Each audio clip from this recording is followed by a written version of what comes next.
Hey, what is up, people? Thank you for tuning in to the best thing I've recorded since my all-fart version of Genie in a Bottle.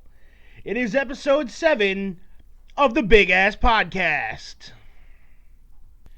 It is Tuesday, March 1st, 2016. Make that Super Tuesday. So I hope all y'all out there are having a Super Tuesday, Wednesday, Thursday, Friday, Saturday, Sunday, Monday, whenever you're listening to this. I hope that your day is also going super. But before we get started, let's get to my favorite segment of the podcast. It is time to introduce this week's Big Ass Beer of the Week. This week's selection comes from Long Trail Brewery. It is their Unearthed Stout. I picked it because I really dug their label. I mean, I've had the Long Trail stuff before. The double bag, the triple bag, I've had those. Those are tasty brews. I'm still kind of in the stout mood. Going back to a little bit of a wintry condition the last day or so. So here we are, another heavy wintry beer. So let's open this thing up and take the first sip.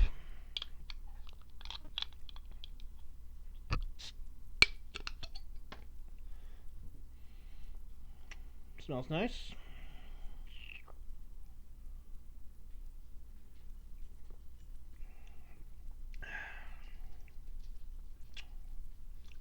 It's nice. Heavy on the coffee flavors up front. A little bit bitter on the finish. Not my favorite stout I've ever had, but overall not bad. It's a strong one. You're looking at 7.9% alcohol on the Unearthed Stout. So it is tasty. So this is again Long Trail Brewery's Unearthed Stout. It's got a cool tree with a crow, kind of the root system, kind of gothic looking. I dig it. So one more sip here. I can drink it. Not bad. I like it. And yeah, that's that, man. Not bad. If any of y'all have been following along, suggest you go out. You can pick them up one at a time. If you go somewhere like Premier Gourmet, you can just buy one of the craft beers and one of these fancy little micro brews instead of having to buy a 6-pack. So you never know if you're going to like them or not. And personally, I find it kind of difficult to justify spending $12, $15 on 6 beers. So I think this one was $2.49 for a bottle, which isn't bad, all considering. So yeah, that's that. That is this week's Big Ass Beer of the Week. Tune in next week to see what I shall be drinking at that point in time. So like I said, it's kind of a winter-like day out today. We've returned to normal seasonable temperatures. We're in the high 20s, low 30s. It's overcast. It's a bit gloomy. But this weekend was phenomenal. I think Sunday hit damn near 60, so that was tremendous. We had a busy weekend here. Friday, we went out and saw Western New York legend Dr. Dirty John Volby at Eddie Ryan's pub. I don't know what you want to call it, restaurant, something like that, in Lancaster. Volby was great. The first half of his set was phenomenal. He was hilarious. Second half, those 7+ tequila shots were catching up to him. Got a little slurry, got a little bit off track. There was one cunt in the audience that was causing a ruckus and interrupted the show at one point in time.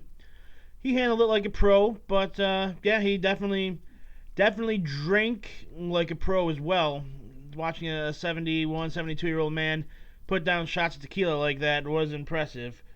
And he does a hell of a job singing them dirty songs. So if you ever do have a chance to go see him, it is worth the ticket price.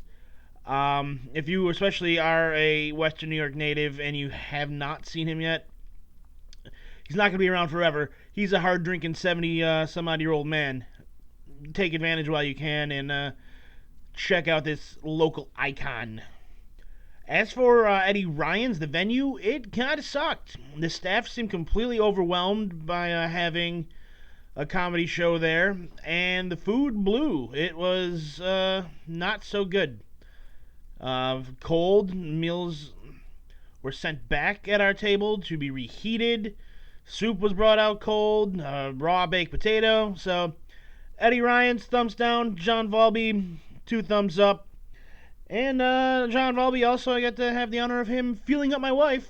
We bought a t-shirt and a CD from the gentleman, and so he posed for a picture with her and autographed her t-shirt, all the while grabbing some boobage and ass. So that was pretty funny to watch that happen.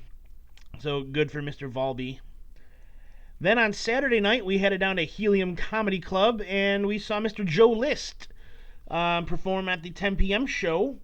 And he was recording his first Comedy Central album. So we got to sit in for that taping, so that was pretty cool. I've never done that before. I've only heard Joe on his podcast, Tuesdays with Stories with Mark Normand, and others sitting in on like the Legion of Skanks or You Know What Dude, stuff like that. Never actually seen him do his own stand-up. So it was similar. His persona as what he puts out on the radio was very similar to his set. He was hilarious. Trust me, it was a great set. I enjoyed it. Also, never really haven't seen him in a picture, just by his voice. It was kind of fun. He was really just a little skinny stickman, hipster looking dude. So that was a good time. We did date night there at Helium at the late show.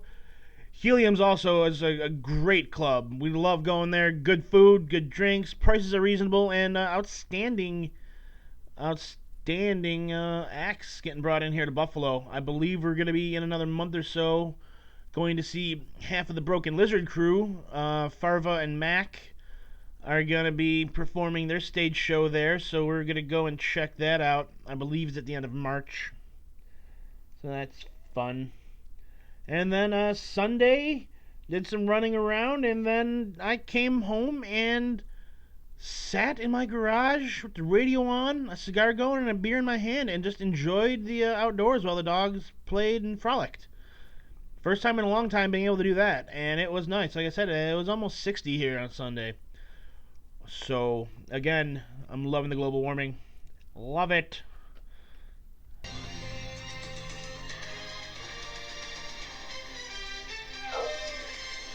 And welcome to the big ass news story of the week. This week I've chosen to talk about the Apple iPhone encryption cracking privacy case thing going on in the news. As you may or may not be aware, Apple has been fighting the federal government on their rights to keep their encryption private and not open phones for the government in regards to criminal cases, most notably the San Bernardino terrorist scumbag shooting. But there was also a drug deal case that just got ruled upon in New York this week that's going to have some precedent there too. Judge James Orenstein ruled that the government's position has implications that are so far-reaching as produce imperceptible, absurd results. They don't want to be able to turn over. I mean, that's their proprietary shit. That is theirs. That is their corporate. That's a sovereign citizen. The corporation is a person. It is not the government's entity. We are not a socialist nation. The government cannot demand for them to turn over their trade secrets. So he denied the FBI's request for access to a drug dealer's phone, which will impact the FBI's case for Apple to crack the encryption on the San Bernardino terrorist shooters' phones. This case, the one in New York here, was about a meth dealer, some chinky dude, I don't know what his name was. But, yeah, he apparently gets to keep his secrets in his phone. What amazes me is that the government, the greatest force on planet Earth, the United States government, the military, the CIA, the FBI, cannot figure out how to crack an Apple iPhone. We flush so much money into these secret spy agencies, into the military, into government bureaucracy, and they can't figure this shit out. What the fuck do they think China, Russia, the Middle East sand niggers, what secrets do they have that we just don't know about because we don't have the skill to get into their shit? Blows me away. But this ruling sets precedent in a larger case that will be heard in Congress today, I believe, Tuesday, March 1st. And they're going to try to get the courts to force Apple to give the government the secret magical potion to get into these iPhones. Particularly right now, Saeed Farouk, the terrorist scumbag shooter. But if you think it'll end there and they'll just forget what they did and never use it again unless they ask permission, you're fucking dreaming. Fucking dreaming. So Apple and, any freedom-loving American should call the request quite unconstitutional. Now, the U.S. Justice Department says that Apple is just grandstanding and using this as a marketing ploy to get their name out. Yeah, because Apple is a small startup. We haven't heard about it yet. Those iPhones are few and far between. Just asinine on the government's part to think that Apple's doing this for free pub. But that's their stance on this right now. Criminal scumbag and or Attorney General Loretta Lynch hopes they will see it in their conscience to comply, as thousands of other companies have done when requested to do so. Sorry, but maybe this company, as seemingly liberal, democratically faggy as Apple is, has a backbone here. Maybe they are a little more liberty-minded than I would give them credit for. They're trying to use the All Writs Act. The All Writs Act can be used to order, or can it? I guess that's what the ruling on is. Can they use the All Writs Act to order a technology company to manipulate or alter its products? The All Writs Act was a U.S. federal statute, not a law, not a constitutional amendment, a statute. But it authorizes the U.S. federal courts to issue all writs necessary or appropriate in aid of their respective jurisdictions and agreeable to the usages and principles of that particular case. It was issued in 1789, so this basically says that the government has the right to come at you and ask for whatever they need to get the case ruled upon, be that at the time written documents. Now we're looking at a ring of technology that the forefathers would never, ever have even dreamed of. So, I don't know. And I want to make the distinction here because you're going to catch me on my whole, well, the Second Amendment was written when they were using muskets. Guess what, Twinkle Toes? That's an amendment of the United States Constitution. This is a statute. A suggestion, if you will. So, I don't know. I think that those nerds at Apple are doing a bang-up job stonewalling the criminal government, and I salute them and those nerds for their patriotism.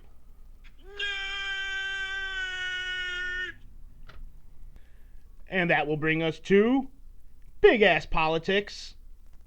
Lousy Democrats. That's right, Homer. Lousy Democrats. So, today is Super Tuesday.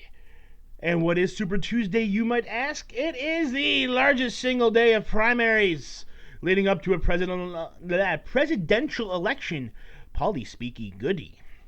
It is the largest single day of primaries taking place in a presidential election year. So, today, going to the polls are the great state of Alabama, Alaska, Georgia, Massachusetts, Minnesota, Oklahoma, Tennessee, Texas, Vermont, and Virginia. These 10 states will hold their primaries and or caucuses. It's also called the SEC primary for college football fans out there because of the large amount of southeastern states. So, There's a nugget for you if you didn't know that little presidential tidbit. Put it under your hat for later. You can pull that out of the party and seem like a total dork. But I'll respect you for it. So there's 661 Republican delegates up for grabs today, 865 Democratic ones. As it sits right now, Donald Q. Trumper has 82 delegates in his back pocket. The cruise missile has 17, and Marco Rubio 16. 1,237 are needed to put a check mark in the W column for the Republicans. On the communist side, you have Hill Dog at 546 delegates right now, and Chairman Sanders at 87. You need 2,383 for victory on that side of the aisle. So we will see what happens today.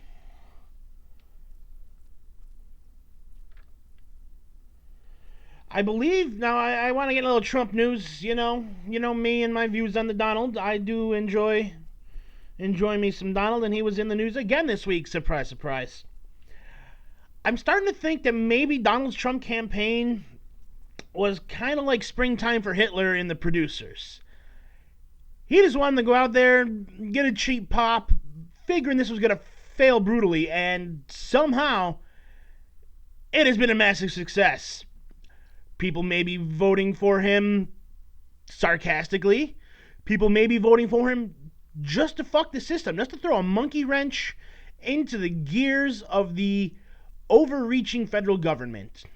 Or people might genuinely enjoy his message, his platform, and cast their vote for him in a completely serious manner. But this week he again stepped in it, according to pretty much every media outlet now. There's nothing really that's on his side except for the alternative conservative media. Apparently, he didn't immediately and loudly enough denounce the endorsement of former KKK Grand Wizard David Duke. Now, clearly, Donald Trump is not proudly accepting the endorsement of the KKK. I also think he's smart enough to know not to say anything stupid, because there's probably more people in this country that fall in line with David Duke's thoughts than you might really want to think. Regardless of if it's right or wrong, Trump's a businessman. His business right now is collecting votes, and he's not going to piss off the customers. So, yeah, he goes, hey, I don't, David Duke, who the fuck's that? Whatever. No, I'm not a KKK bad. Yeah. He's not going to go up there and tell David Duke and the white supremacists to shove their votes up their ass. He does want them to cast ballots on Election Day. And also, I don't recall Barack Obama denouncing the Black Panthers. Nor do I recall the Black Panthers getting drubbed in the media when they were menacingly, quote-unquote, guarding polling places the last two presidential elections. And if you can tell me that the Black Panthers aren't a hate group, but the KKK is, you're a fucking idiot. They're the same. They're just different skin colors of racially intolerant assholes. So I know it's race is seen through black colored glasses, and there is certainly a double standard, but I really don't think that this is gonna trip up the Donald all too much. So welcome to the real world, faggots. Donald's here to win, not here to make you feel good at night when you lay your head down on the pillow. He wants the votes, and he wants people who think and act like him to vote for him. He doesn't want to alienate the strong base that he already has. So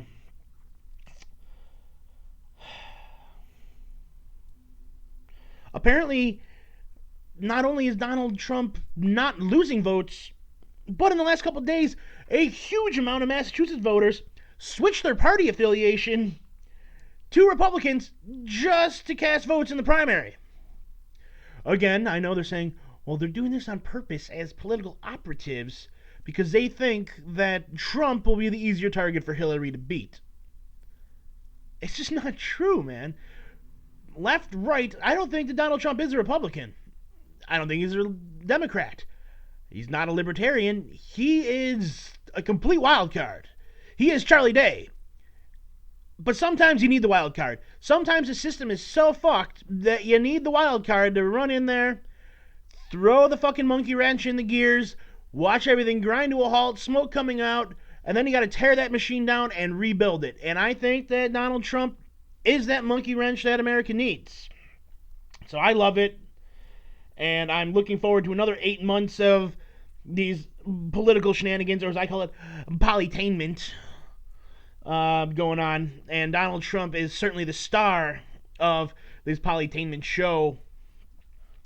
Also, little birdies are tweeting that right now Cruz and Rubio are pretty neck and neck, and they're splitting their votes. What if Donald Trump and Rubio aligned, and Rubio was his VP nod? Wouldn't that be fun? Then all y'all with your those traditional religious conservatives would probably be more tempted to side with Donald. I like it. It's a good move. He's making America great again.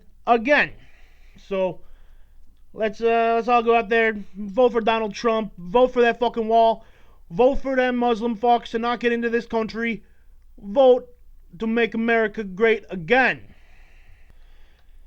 And this has nothing to do with anything, but I don't know. I had a really good orange today. Just want to let everyone know about that. It was a Honey Bell. I don't know if I've ever had a Honey Bell orange before. My grandparents brought like a big case of them back from the sunny state of Florida. They were down there snowbirding. So I just want to throw that in there. Why not? Because I label everything. The Honey Bell orange is the big ass fruit of the week. Why not? If you haven't had no orange in a while, might I suggest a Honey Bell orange? Wait, what's that?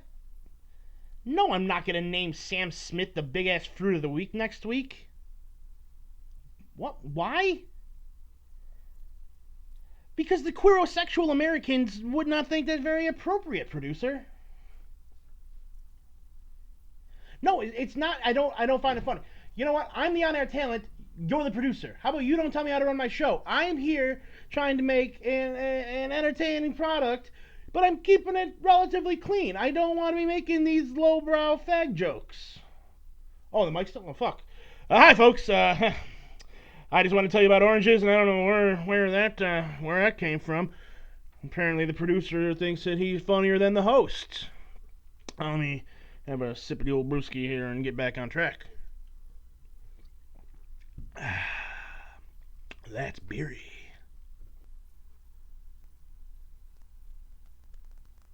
Sports. It is time for Big Ass Sports. So the NFL Combine has wrapped up for the 2016-2017 NFL football season. And out of the whole weekend, I gotta tell you, my favorite moment was watching defensive end Chris Jones from Mississippi State run the 40. Big old black boy there's taking off, running his 40 time, stumbles, falls to the ground, and his big black schlong falls out of his shorts on national television. Rich Eisen had apparently some funny quips on that.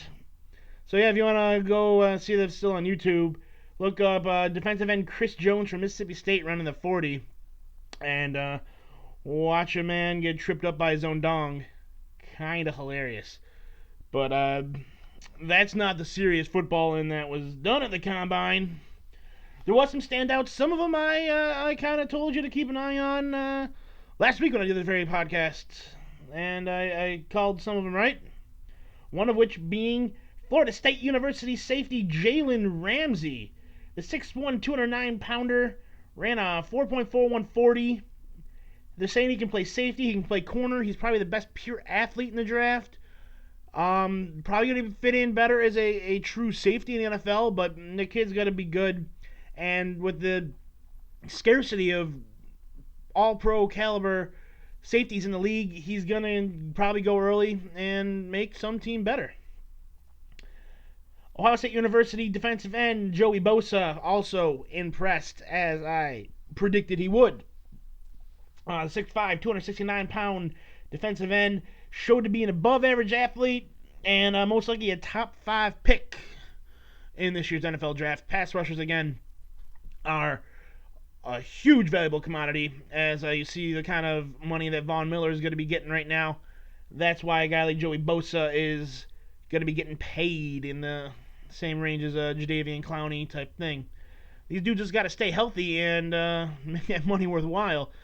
Still can't wait to see what Clowney actually does with a full season under his belt, if we ever get to see that. Another standout would be another one I told you to keep an eye on. Florida cornerback Vernon Hargreaves, saying that he's looking like a solid NFL-ready DB.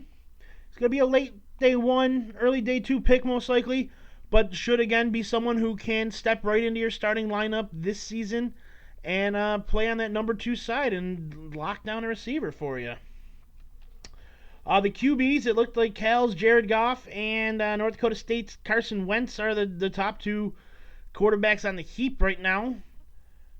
Look for San Fran, I know, to be hot on the tail of one of those guys. Again, the Texans, the Browns are all there. It looks like Kirk Cousins has been franchised by the Skins, so they won't be having need of him.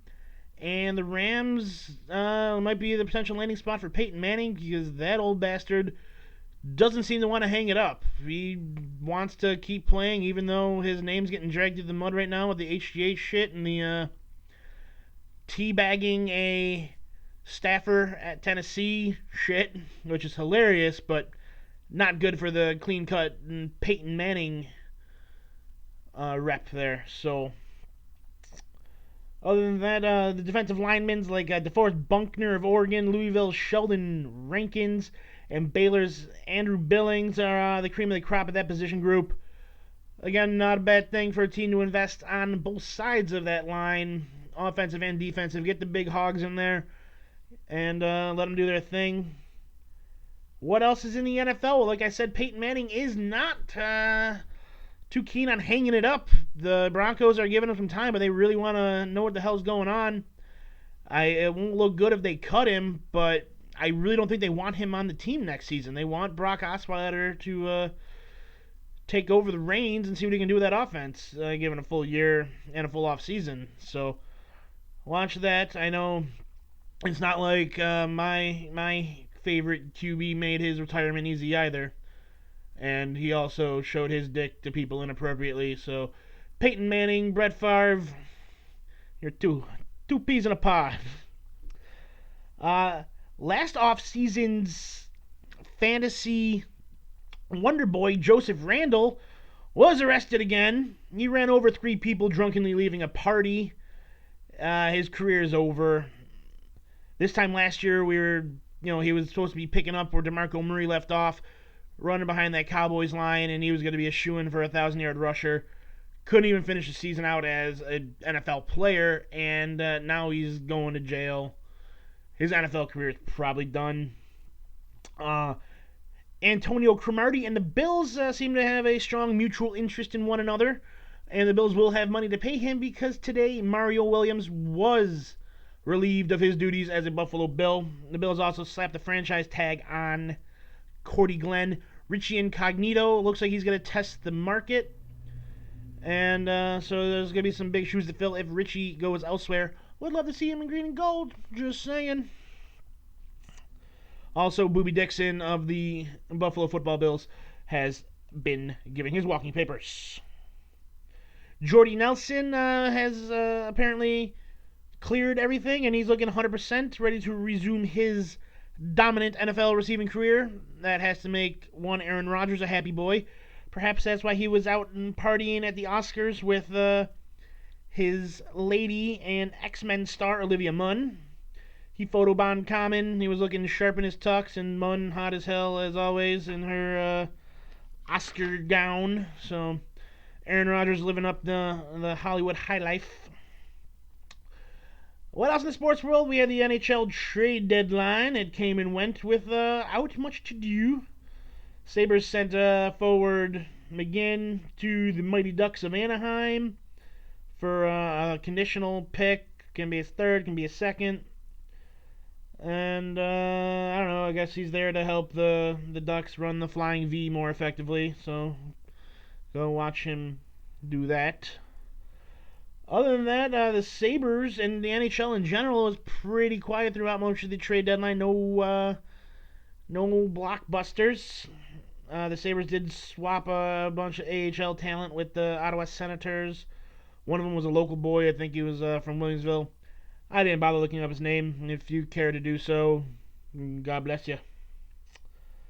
Tonight is the first matchup of what hopefully will be a long-running rivalry as Eichel takes on McDavid. Sabres playing the Edmonton Oilers at 7:30 in the First Niagara Center. Those two young bucks are gonna butt heads, and yeah, that should be fun. So if you want to watch a hockey game tonight, that'd be the one I'd watch. Young studs abound. In NASCAR news, Jimmy Johnson win the Folds of Honor 500 at the Atlanta Motor Speedway. But that was not the biggest news out of NASCAR. No, sir, it wasn't. As NASCAR CEO Brian France and several of the dryers? Yes, his Whirlpool and Maytag, and some of the drivers too, I think. Um, they all threw their celebrity, I suppose you would say, their endorsement behind the Donald Trump now is NASCAR's choice for president. What do you think is worse to liberals? They had a bunch of NASCAR drivers support Donald Trump or the KKK. You know, I bet in most liberals' minds, they're one and the same. Just saying. Speaking of redneck sports, wrestling. The WWE had their weekly program yesterday, which I, for the first time in a long time, tried to watch the whole thing. Fell asleep, but it's a 3-hour show. God damn, it's too long, man. Too long. But I tried to watch it, watched a good portion of it. I said it once, I'll say it again. Dean Ambrose is a poor Sandman ripoff. I like him, but come on. Like, I don't know, I guess if like Sandman fucked Raven and then rolled that in with a little Roddy Piper. But his character seems fairly unoriginal. So, I don't know. Apparently, Taker came out, talked to Vinnie Mac in the ring, and said that he accepts the mission to destroy Shane, but warned Vince that Shane's blood is on Vince's hands. I don't know. Maybe he's just using one hand to wield the Undertaker. So Taker looking menacing as a giant ball of 50-year-old muscle can. Huge crowd pop anytime Shane's name was mentioned. So I know that they're getting all they can out of this, but I hope that in real life he is coming back into the fold. Because if what I've been reading is true, then he wants to bring back more of that Attitude Era type product to the screen. They're also talking about doing maybe a brand split where Raw and SmackDowns have separate rosters. But what I noticed actually sitting down and watching an entire episode of Raw is that the announcers kind of suck now, and that really is half of the show. When JR was out there, it was entertaining. It didn't matter what two jobbers were in the ring, he made it entertaining. And the back and forth with Jerry the King Lawler was sometimes all you needed. It could have been two sock puppets in the ring, and they would have made it hilarious. Even Taz was fantastic, I thought, at ringside. But now they got Cole and Bradshaw and some third mic fucking jobber sitting next to him, and it's blah. It's boring, it's bland, and I don't know. That would be if I had my druthers. I would start with a search for the new voice of the WWE behind the announcing stand. That would cure a lot of the ills, because that's the way they tell their story, and their story is not being told by captivating people. Alright, what the hell is this again? God, that fucking weirdo that was here last week when I was recording is just standing in the door again. He just looked at me and held up one finger this time, and then just faded away. Well, someday we're going to figure out what the hell that means. What's that, mister? What? The producer says he thinks he knows what it's all about. I don't know. We'll find out. I'll do some more digging on this character. I haven't seen him around the neighborhood at all, so I don't know where the fuck this dude's coming from. Oh well. On with the show. It is time for a Zika virus update. My favoriteest virus in the whole wide worldy world. My mosquito minions are continuing to spread my namesake worldwide, or at least in this hemisphere. The first confirmed case is Zika in Utah. I think that's right. I don't know. My grandparents have been there. So, Zika's been there before. This news story, completely inaccurate. I have no idea what they're talking about. Also, they're predicting that 20% of Puerto Ricans on the actual island of Puerto Rico, not like just, everywhere, but 20% of Puerto Rican citizens may be infected by year's end. Apparently, they're not good at keeping mosquitoes at bay there.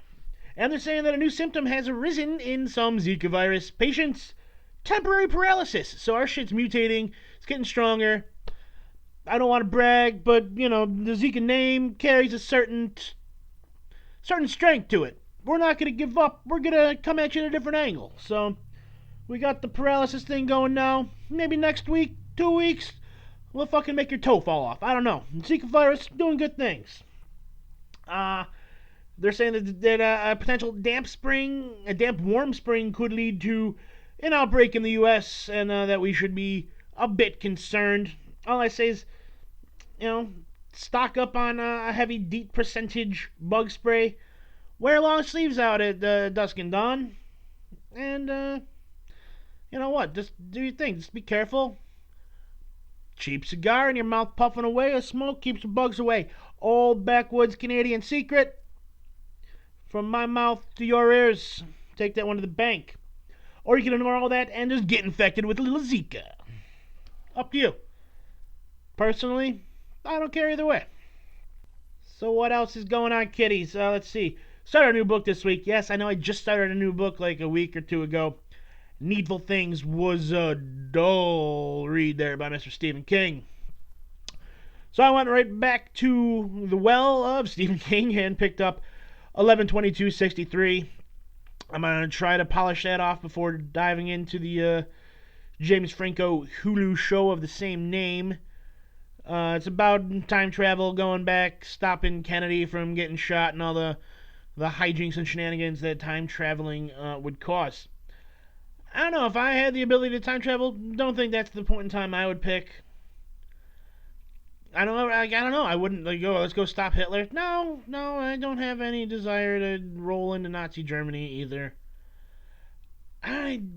There's no good time. It's like, I would think that going back to medieval times would be cool because, Game of Thrones is awesome, but the plague really sucks, and the lack of modern medical anything, would blow. So unless you can instantly transport out of there, it's just a scary time. I mean, maybe go back to this country's founding just because that would be cool as hell. Watch us kick some British ass. Watch the founding fathers debate and argue over how best to set up the laws to govern this country. So I don't know. Let's throw that out there. If I was going back in time, I would go back to the 1700s America, late 1700s, and check that whole thing out. Maybe sneak an AR onto the battlefield and take me out a few of them red coats, Zika style. So there you go. Sound off on that, folks. If you could go back in time, anytime, and jigger around with history, what would you do, and why would you do it? Hit me up on the social medias if you want to chime in on that little dingy. Speaking of Stephen King news, if you're a reader like I am and you appreciate long series of books that seem to be never ending, the Dark Tower series is finally greenlit to be turned into a movie, and they got Matthew McConaughey apparently signed on as lead man, so that should be fun, seeing him play the lead character there. So that's fun. All right. I believe Idris Elba, or whatever the fuck the guy's name from Thor is, who thinks he's too good to be a comic book character. Apparently he can be a different literary character. Fictional characters, it's all the same stupid, but whatever. Speaking of fictional characters, Deadpool is still murdering the box office. Katanas flying, shells ringing, Glocks banging. It is now the third highest grossing R-rated flick ever. And because of that, Fox leaked a little news out that they just added two currently untitled Marvel movies onto the docket for 2017-2018. Here's what I'm thinking. We got a Deadpool 2, and then we got an X-Force movie. That would be awesome. Let's make that happen. Anyone out there with connections to the Marvel Universe, the movie universe, Hollywood bigwigs, get on the horn. Tell them that Paulie sent you. Speaking of Hollywood bigwigs, the Oscars were also a day or so ago. I don't know, on the weekend, Sunday, sound like something right? Would never watch it in a million years, so I don't know. Because who wants to watch fucking millionaires who play pretend for a living and apparently don't get enough of an ego stroke throughout the other 364 days a year by, being fawned over by the media, people paying the blue collar schmoes, paying their hard earned money to buy a movie ticket to go see their movie or to buy the DVD of them playing pretend. That's not good enough for them. They gotta have a day all to their own to suck each other's dicks in a big stuffy room with people wearing fancy clothes. So they did that. Chris Rock was there. He said something along the lines of blackity black white folks are crazy. And, we're all racist because there wasn't enough black people there. But it got me thinking. Liberals run Hollywood. Hollywood's racist. I'm not a mathematician, but that would seem to me to lead to the conclusion that liberals are racist? My God! Call the press, the news, the somebodies. Let them all know. Speaking of entertainment, we're going to keep rolling along in this nonsense at the end here. We binge watched Superstore on Hulu, and that was actually really fucking good. Good little show there. Really liked it. For any current or former retail monkey, it is kind of fun to watch. It also, I kind of watched it like a sporting event where you're going, it wouldn't fucking happen. What are you thinking? You're making the plays, you're calling shit. I worked in a few retail stores in my day. We got Ames, Dick's, Galleons, Toys R Us, Borders, Footwear Warehouse. I bounced around. I sold shit from here to there and everywhere. Shoes, guns, books, trinkets. So, yeah, if you're a retail schmo and you want to laugh, check that shit out. So yeah, like I said, also I saw Volby, saw List perform, two bang-up comedians, two people on completely different ends of the spectrum with their careers, different forms of comedy, both funny none the same, but the funniest fucking laugh I had came Friday listening to the Anthony Cumia show, where he had on distinguished guest Bill Nye and ultra super funny man Nick DiPaolo. And Bill Nye took a shot at DiPaolo, and DiPaolo shot back and called him an asshole, which, Lord Nye, I don't believe that privileged piece of shit is used to getting talked to like that, and it was great to see a comedian with balls not afraid to smack him down. And DiPaolo, during the whole interview, wore on him and questioned every bit of his global warming bullshit. So, my big-ass dude of the week is fucking Nicky DiPaolo, and I look for it. I think that might be a free clip or two of it out there. Look for the Tax, the Anthony Cumia Show's episode. I think it was recorded last Thursday, featuring Nick DiPaolo and Bill Nye the Science Guy. And watch Nick DiPaolo take that smug jack off down a peg or two. So that was great. I was laughing like a fucking lunatic at work. My coworker turned around and was wondering if I was having a stroke because I stopped what I was doing and just out loud guffaw laughing. It was great. So we're rolling on down to the end here. Once again, this week's big ass beer of the week is Long Trail Unearthed Stout. So check that shit out. And let's do some reads. How's that? We all like the reads, doing the reads. Hopefully you're checking this shit out.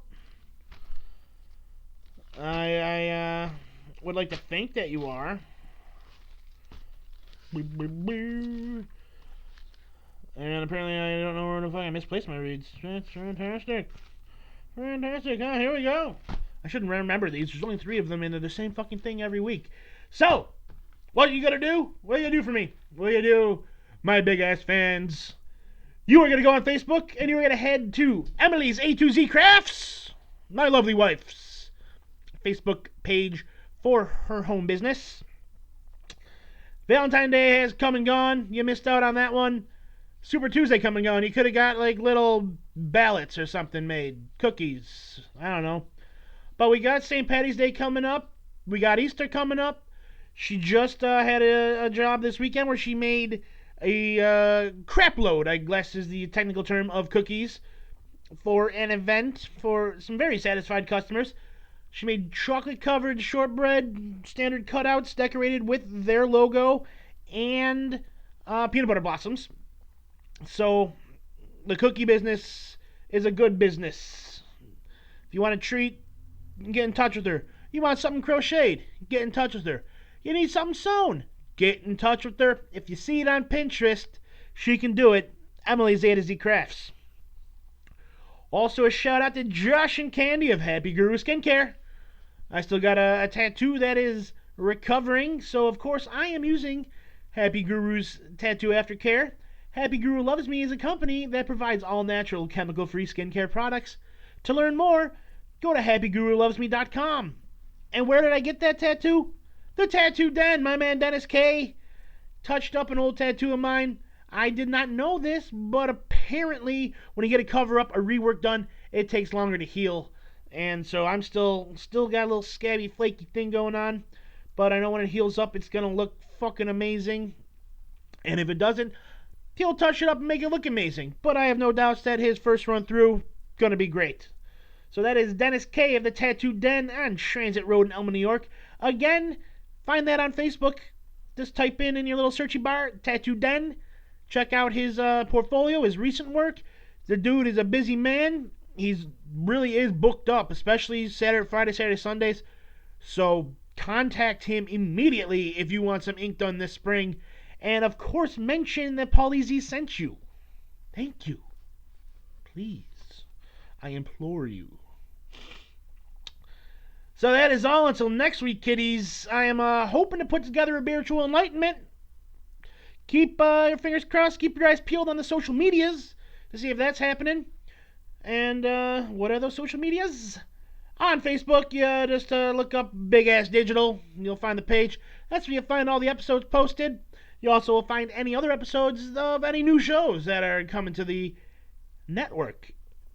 Because I would like this to be a little network. And there may or may not be shows coming to said network. If you want a show on this network, get in touch with me via Big Ass Digital. Or perhaps you'll feel more comfortable hitting me up on Twitter. Then you go to @BeeritualLite. That is BeeritualLite on the Twitters. And you can message me there. Also, episodes are posted up there. Polls, little quips and thoughts throughout the day. Some pictures of shits on Instagram. Paulie, I-E, not Y. Paulie_Z on Instagram. And Snapchat. Got some shit going on there sometimes too. That is PEZ981 on SnappyChat. So hit me up on the social medias. Let me know what you think. How these episodes are going into your ear holes and rattling around your brain. And, feedback is greatly appreciated, folks. And also, if you do want to fight me on anything, not physically, I don't like getting punched in the mug, but, verbally, you contradict some of my crazy, crazy thoughts with your own crazy, crazy thoughts, I am more than welcome to hear you out. If you want to sit down and do it on mic, even better. But, so hit me up on the social medias.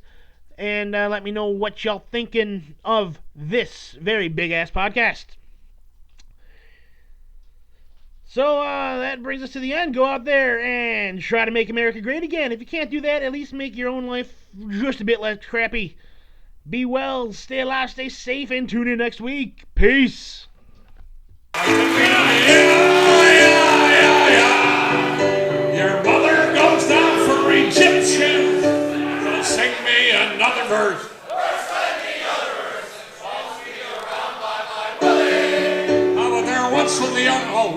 fucking new people. We gotta fucking break them in right. There once was a girl named Louise, whose cunt hair hung down to her knees. The crabs in her twat tied the hair in a knot and constructed a flying trapeze.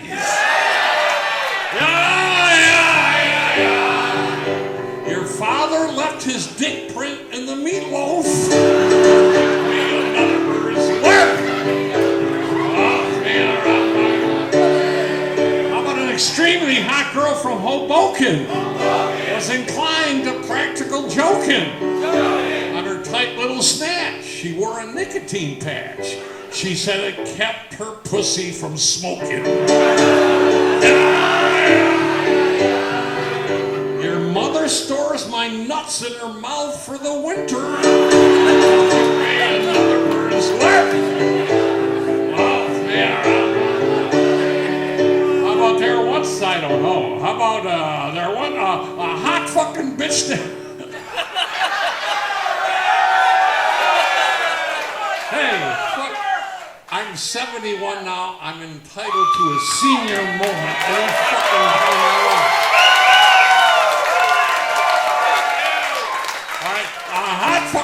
A hot fucking bitch named O'Toole would make any red-blooded boy drool. When she got me in bed, she gave me great head, then whipped out her cock and said, April Fool.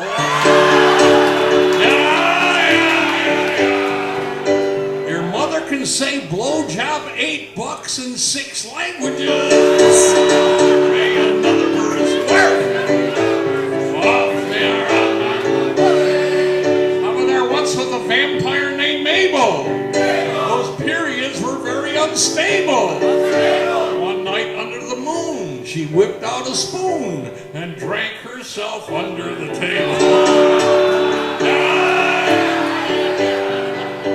Your father shaves the dog's pussy. Another bird's work.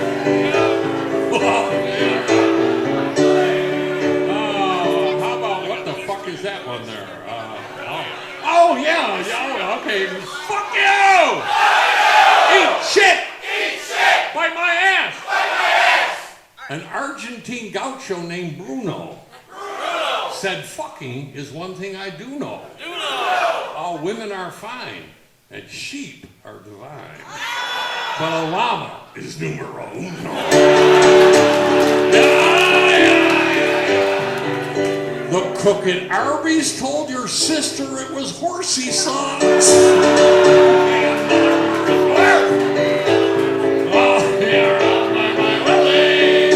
But there once was a young, my favorite semi-sick one. There once was a whore named Maureen, whose cunt wasn't kept very clean. The semen dripped out of her smelly old spout, which she scraped up and ate with saltines. Your overweight sister hides baloney in her blowhole. Fuck you! I like that one. That's from the young man from Nantucket. His cock was so long he could suck it. He said with a grin as he wiped off his chin, if my ear